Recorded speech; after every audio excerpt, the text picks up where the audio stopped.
ఇప్పుడు జిల్లాల రౌండప్ ఓసారి చూద్దాం.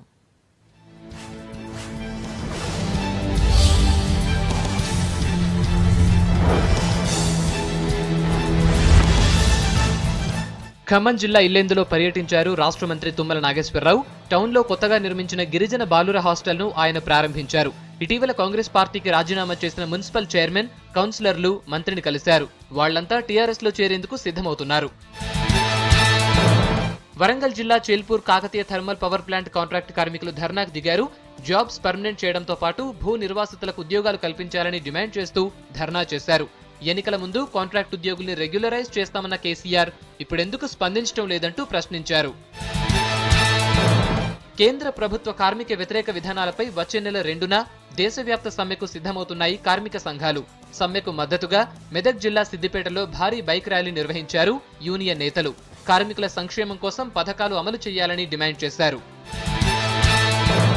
ఫీజు రియంబర్స్మెంట్, స్కాలర్షిప్లు విడుదల చేయాలంటూ నిజామాబాద్లో భారీ ర్యాలీ నిర్వహించారు విద్యార్థులు.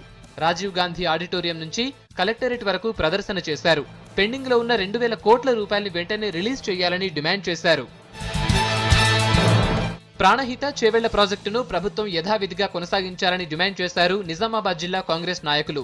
డిజైన్ మార్చడం వల్ల ప్రజలకు తీవ్ర నష్టం జరుగుతుందని అన్నారు. కేవలం కమిషన్ల కోసమే ప్రభుత్వం డిజైన్ మారుస్తోందని మండిపడ్డారు.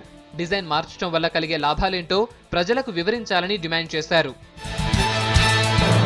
ట్రెజరీ ద్వారా జీతాలు చెల్లించాలని డిమాండ్ చేస్తూ కరీంనగర్ జిల్లా ధర్మపురిలో 3వ రోజు ఆందోళనను కంటిన్యూ చేశారు దేవాలయ అర్చకులు.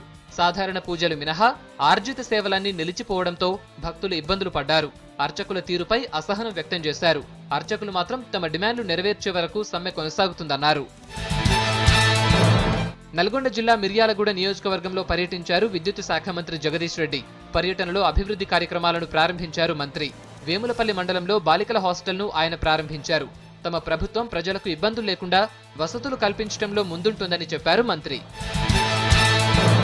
కొత్త మద్యం పాలసీని వ్యతిరేకిస్తూ నల్గొండ జిల్లా రామన్నపేటలో రౌండ్ టేబుల్ మీటింగ్ నిర్వహించారు తెలంగాణ ఉద్యమ వేదిక నాయకులు. రాష్ట్రాన్ని మద్యం మత్తులో ముంచేందుకే ప్రభుత్వం ఈ పాలసీని తీసుకొచ్చిందని నేతలు మండిపడ్డారు. స్వయంగా రాష్ట్ర మంత్రులే మద్యం విధానంపై పొగడ్తల వర్షం కురిపించడంపై నేతలు ఫైర్ అయ్యారు. ప్రభుత్వ ఉద్యోగులుగా గుర్తిస్తూ ట్రెజరీ ద్వారా జీతాలు చెల్లించాలంటూ మహబూబ్ నగర్ జిల్లాలో 3వ రోజు సమ్మె చేస్తున్నారు దేవాలయ అర్చకులు. సమ్మెలో భాగంగా 100 మంది అర్చకులు, ఉద్యోగులు పట్టణంలోని టీటీడీ కళ్యాణ మండపం నుంచి కలెక్టరేట్ వరకు ర్యాలీ నిర్వహించారు. సమస్యలపై సమ్మె చేస్తున్న అర్చకులకు సంఘీభావం ప్రకటించారు మాజీ మంత్రి డీకే అరుణ.